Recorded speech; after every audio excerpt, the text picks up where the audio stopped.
ستي.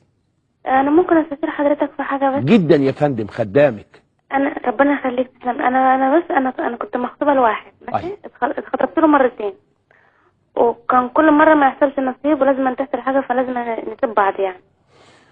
فهو دلوقتي يعني اتصل بيا وقال لي لو انت عايزاني احنا نكتب الكتاب. لو عايزاني نكتب الكتاب؟ انا وهو. طب انت هو بس؟ فدي بقى حاجه بصراحه انا بعيد عن الاهل يعني؟ يعني انت تطلعي من بيت ابوك اللي رباكي؟ هو عايز كده، فانا بقى لحظه واحده، خليكي معايا بالراحه على قد عقلي بس. يعني هو عايزك تطلعي من بيت ابوكي اللي رباكي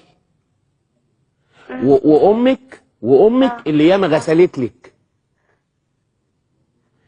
تقومي تموتيهم.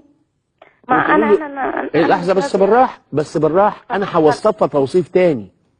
يعني انت تسيب البيت ده اللي هو بيت يساوي صفر، والاب اللي ربى حيوان، والام اللي شقيت طول عمرها تحمر وتعمل سندوتشات وتقوم بدري يولعوا، وتروحي له تغنوا في الجنينه، كل جنينه واد وبيت، انت الواد وانا البيت، الله يحرقه والله ما يجي ولا يوعى يجي، واوعي تسمعي كلامه. وحتى لو كان عندها 100 سنه، المخرجه بتسالني عندها كام سنه، مش هسالها عندك كام سنه. حتى لو كان عندها 80 سنه ما ينفعش، 80 سنه ما ينفعش. هو يجي ويعمل خد ومداس ويدرسوه يا حبيبتي ويشوفوا ينفعك ولا لا، لكن ده عايزك تبيع الدنيا عشانه 15 يوم ويقول لك شوفي مامتك في العشاء ولا تارت، تقول له ماما تارت، يقول لك تيري وراها وانت معاك عيلين وتشحطاطي. يا حبيبتي حتى ألف ب في اساليب الرحمه انك تقدري الراجل اللي ربى والست اللي اتعمت عشانك. يتباعوا عشان ايه؟ هو في ايه ده؟ انت محتاجاه في ايه؟ وكل الحريم الضربه محتاجه راجل في ايه؟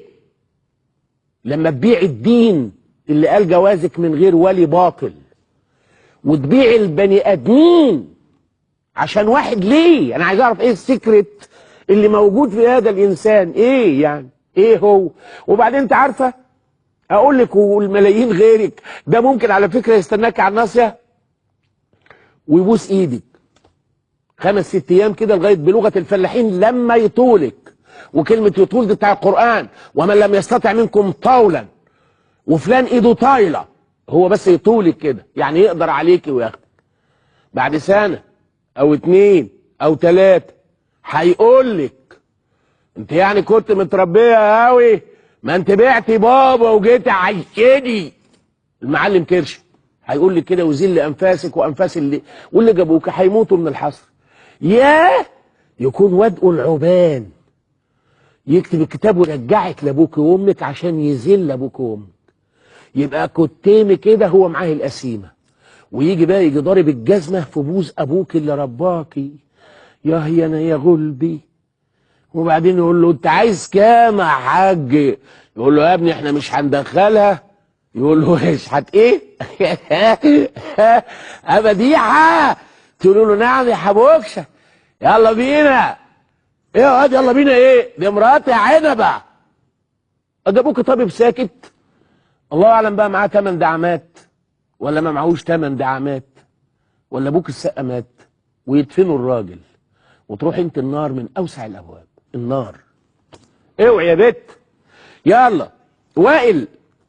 الو السلام عليكم. يا اهلا سيد وائل، اتفضل.